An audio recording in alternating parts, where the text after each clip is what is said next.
Une femme célèbre ou anonyme, une histoire. Parole de femme, un podcast réalisé en partenariat avec Skoda. Parole de femme. Ici, elles mènent leur vie comme elles l'entendent et elles assument tout.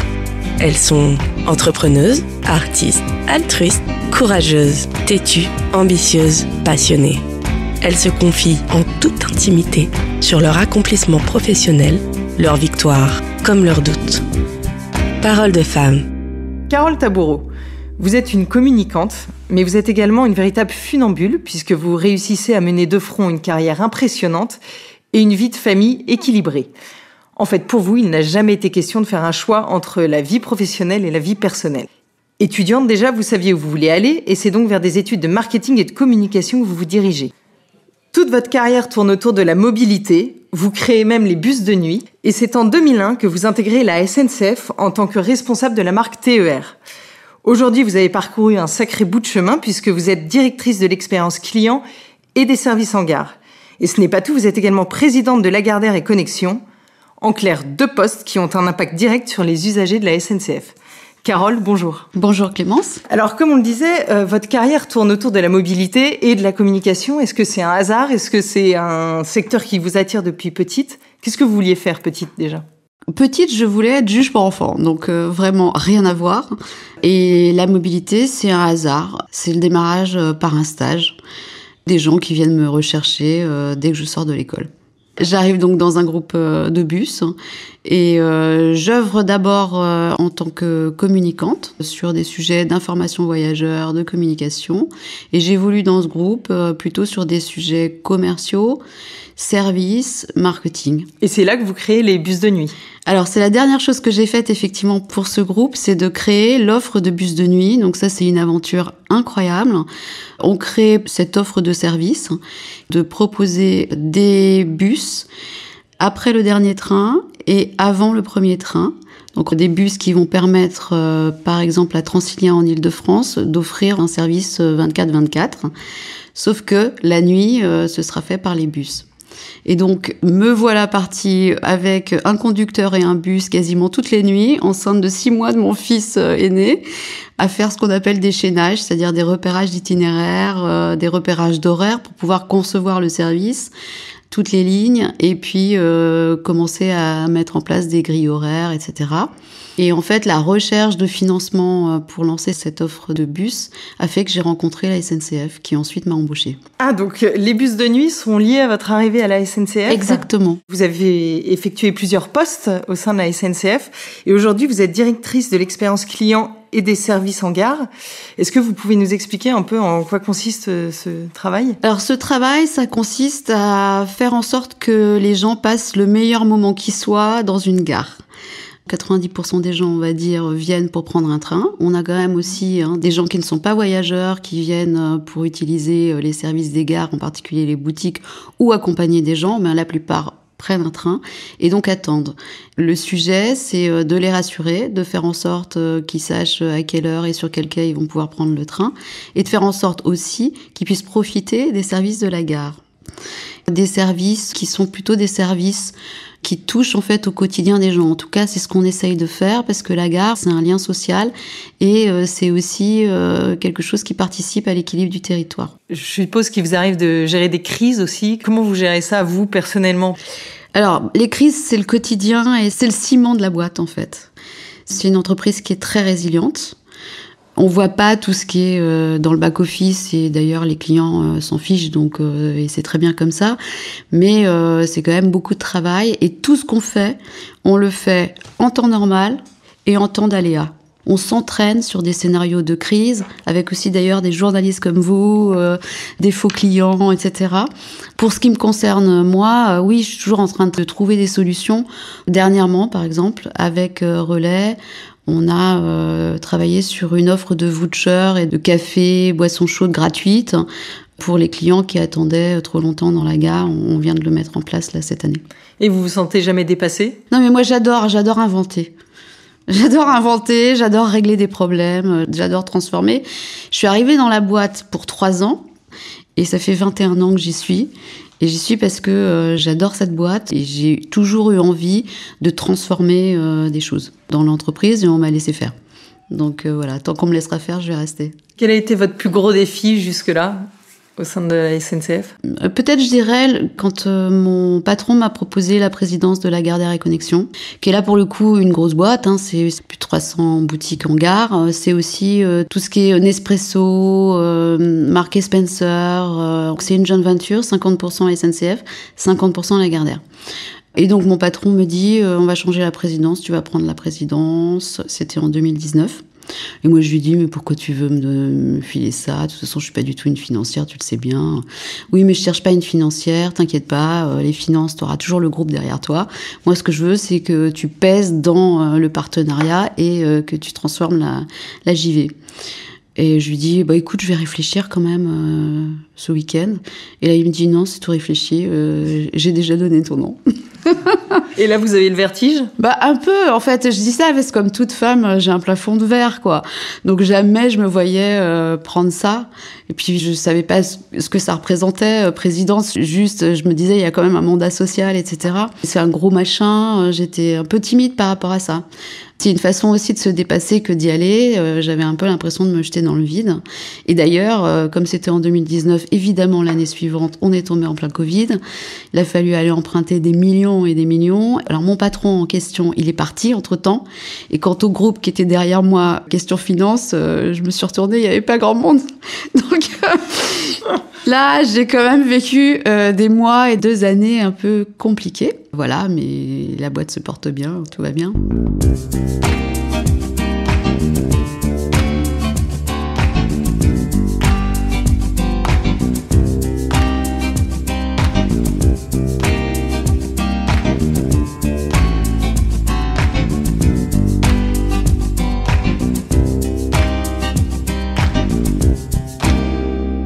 Un peu dans un autre domaine, est-ce que c'est un handicap ou un avantage d'être une femme à ce niveau de poste ?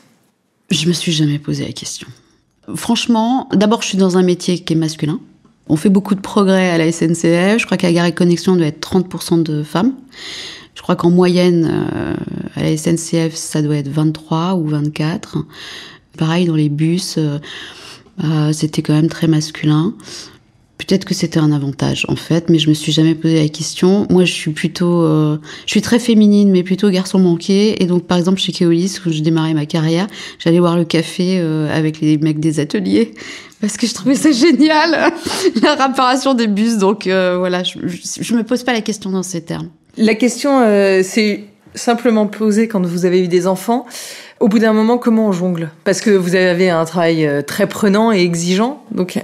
Il y a un moment, il faut trouver des solutions. J'ai une chance exceptionnelle, c'est que j'ai un mari qui s'occupe aussi des enfants, et puis j'avais une nounou, puis après une jeune fille au père. Je mesure la chance que j'ai eue, parce que évidemment, sinon, j'aurais pas pu faire ça.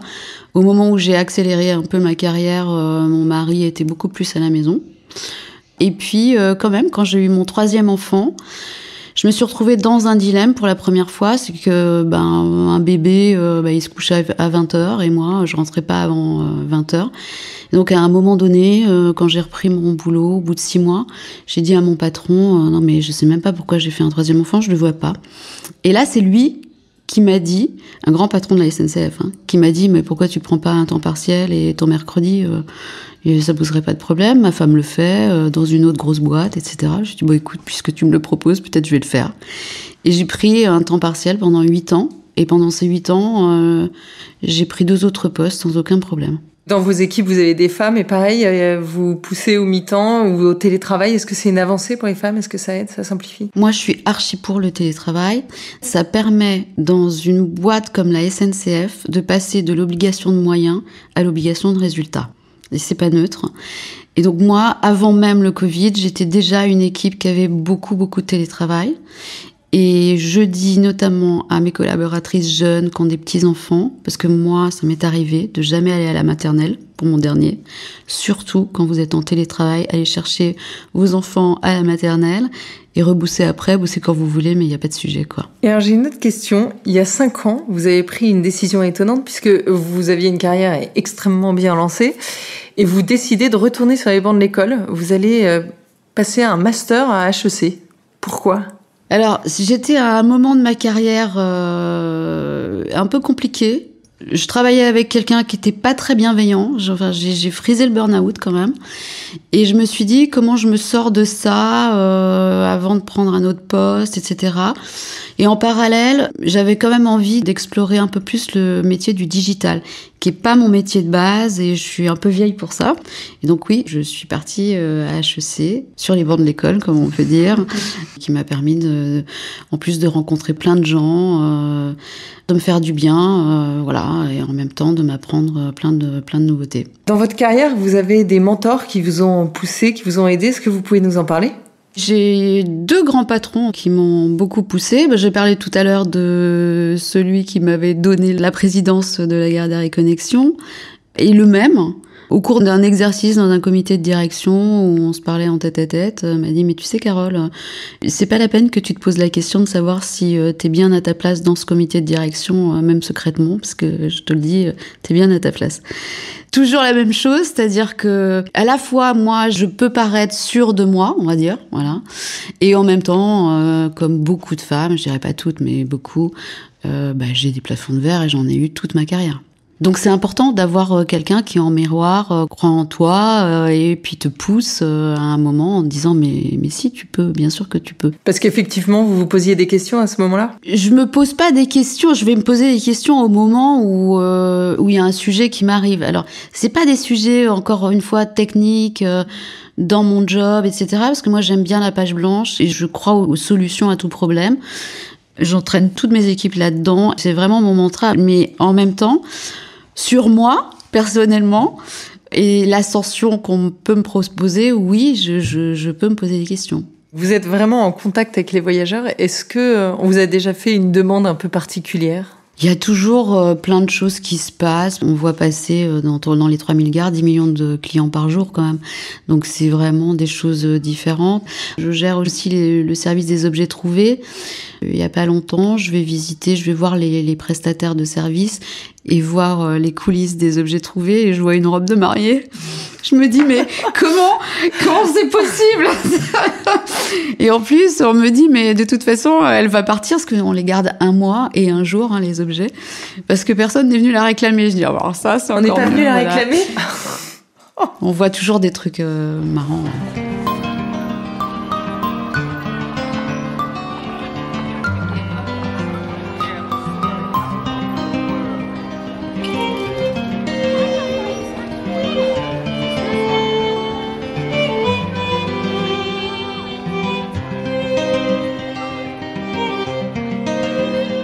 Est-ce qu'il y a un moment ou un poste ou quelque chose que vous avez fait qui vous rend particulièrement fier ? Tout me rend fière en fait. J'ai eu la chance d'avoir une carrière où franchement c'était très rare les matins où je me levais en n'ayant pas envie d'aller au boulot. Après, ce qui me rend fière quand même, c'est la trace que j'ai laissée dans l'espace public ou dans la vie des gens. Ça m'arrive par exemple d'être au volant de ma voiture le soir tard quand je rentre d'un dîner et de croiser un bus de nuit.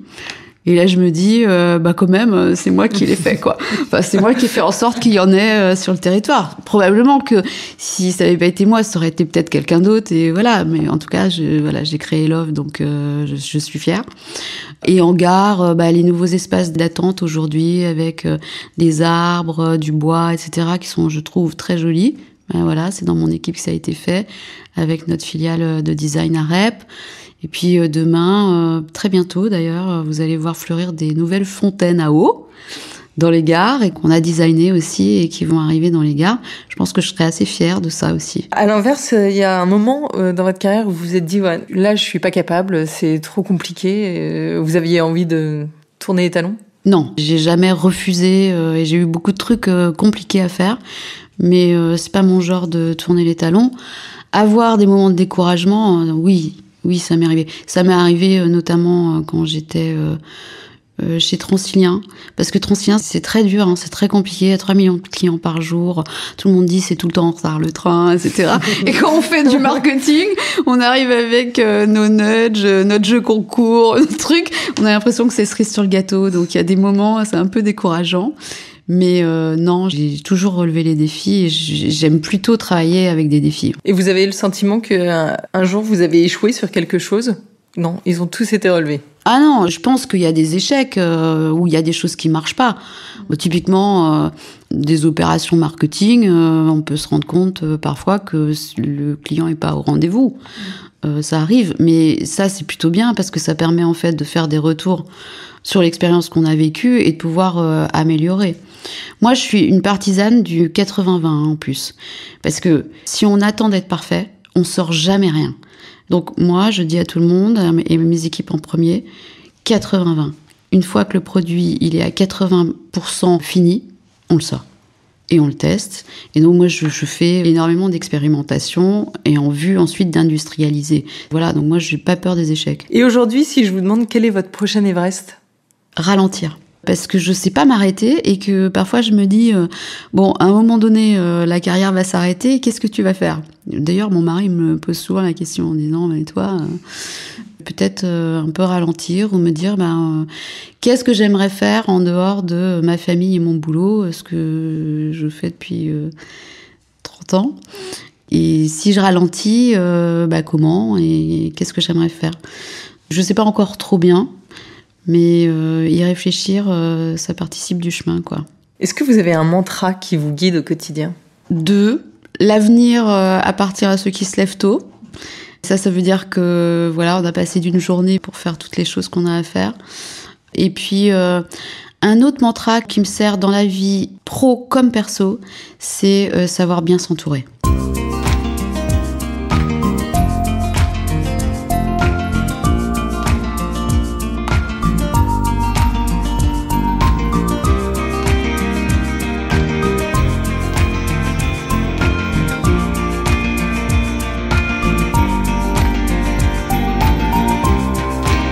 On va revenir à un de mes sujets de prédilection qui est l'automobile. D'ailleurs, je crois que c'est un univers que vous aimez bien aussi. J'adore. Est-ce que dans votre quotidien, vous utilisez la voiture ? Tout le temps. En fait, même si je travaille à la SNCF, je vais au travail en voiture. D'abord parce que c'est pas pratique là où je travaille, c'est compliqué en transport public, mais surtout aussi parce que ça me donne une certaine liberté. J'ai besoin en fait de cette liberté. Et le soir, c'est un peu une bulle, un sas de décompression entre mon travail et la maison. Et j'ai besoin de ce sas seul. Plus jeune, elle avait un autre sens, la voiture. Je crois que vous avez fait un peu de sport auto.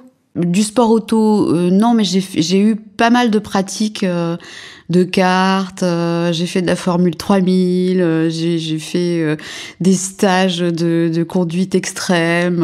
Enfin voilà, moi j'adore l'automobile, surtout j'adore la vitesse, quoi. L'automobile est en pleine transition écologique en ce moment. Est-ce que ça a un impact sur votre quotidien ? Alors oui, parce que moi, ça fait un petit mois là que j'ai changé de voiture. J'ai pris une voiture dite écologique, on va dire, qui est une voiture full électrique. Ça me déstresse par rapport au développement durable. Je me dis, j'utilise une voiture qui est censée être plus écologique. Et surtout, je suis dans la cible pour cette voiture-là parce que je n'utilise que seule. Et juste pour faire domicile-travail, donc 25 km par jour. Donc j'étais complètement dans le tableau, quoi. Donc voilà, j'ai sauté le pas. Est-ce qu'il y a un objet qui ne vous quitte jamais quand vous prenez la voiture ? Waze. Effectivement, on est nombreux. Alors c'est indispensable, même pour le même trajet tous les jours, je fais Waze parce que pour éviter les embouteillages. Est-ce que vous avez un souvenir fort en voiture ? Alors en dehors des stages que j'ai faits, qui étaient plutôt formateurs, j'ai vraiment un souvenir très fort. Je devais avoir 25 ans. C'était dans le cadre professionnel avec une collègue qui est devenue une amie qui s'appelle Corinne, et si elle m'écoute, elle se reconnaîtra. Et j'avais à l'époque une 205 GTI. C'était en pleine journée, il y avait personne sur la route et tout ça. On a vécu une histoire de dingue. C'était vraiment un moment génial de liberté. Et on est arrivé à Poitiers, on a appelé notre patron. On était jeunes, on se marrait. On a appelé notre patron, on est arrivé. Il a dit non mais c'est pas vrai. Mais c'est dingue. À l'inverse, quel est votre pire moment en voiture ? Toujours avec la même voiture. Elle avait un volant en cuir Momo. Et elle était garée dans mon parking, donc un parking souterrain. Et un jour, j'arrive, je vois pas tout de suite le bris de glace. Je m'installe donc sur mon siège, et là je me dis mais il y a quand même un problème. Il y avait plus de volant. Il était où ? Il me l'avait piqué. On m'avait Le piqué volant mon seul. volant Momo. J'ai appris après que le volant en question, ça valait très très cher. Il était super, hyper customisé, je sais pas quoi. Et sauf que j'étais vraiment mal parce que comme j'étais dans un parking souterrain, il a fallu que je fasse venir une dépanneuse pour me sortir ma voiture du parking, ce qui m'a coûté quand même très très cher. Voilà. Alors au volant, vous êtes plutôt zen? Vous êtes énervé, vous chantez, vous écoutez de la musique, des podcasts peut-être? Quand c'est un road trip cool sur l'autoroute, moi j'adore quand je suis toute seule effectivement mettre la musique à fond. Et sinon je suis plutôt énervée, ouais. Pour finir, comme le veut la tradition de Parole de Femme, on part en road trip. Où est-ce qu'on part? Dans le désert marocain. Alors pourquoi ? Parce que d'abord j'ai vraiment envie de vivre cette expérience de rien. Enfin, rien autour, voilà. Pourquoi en voiture ? Parce que je pense qu'il y a pas mal de rallyes qui sont intéressants à faire. Peut-être plutôt avec des gens et plutôt des femmes. Et moi, j'adorerais faire plusieurs jours en voiture où on s'arrête, on bivouaque. Et même, on a des expériences de mécanique, on se plante, la voiture déraille, on la répare, voilà. J'adorerais vivre une aventure. Et dans le désert, pourquoi ? Pour la lumière, pour le sable, pour le calme, pour le désert, quoi, voilà. Carole, au revoir et merci pour ce moment à 1000 à l'heure. Merci Clémence. C'était Parole de Femme, un podcast réalisé en partenariat avec Skoda. À chaque épisode, une femme célèbre ou anonyme, une histoire. Ici, elles mènent leur vie comme elles l'entendent et elles assument tout. Elles se confient en toute intimité sur leur accomplissement professionnel, leurs victoires comme leurs doutes. Parole de Femme.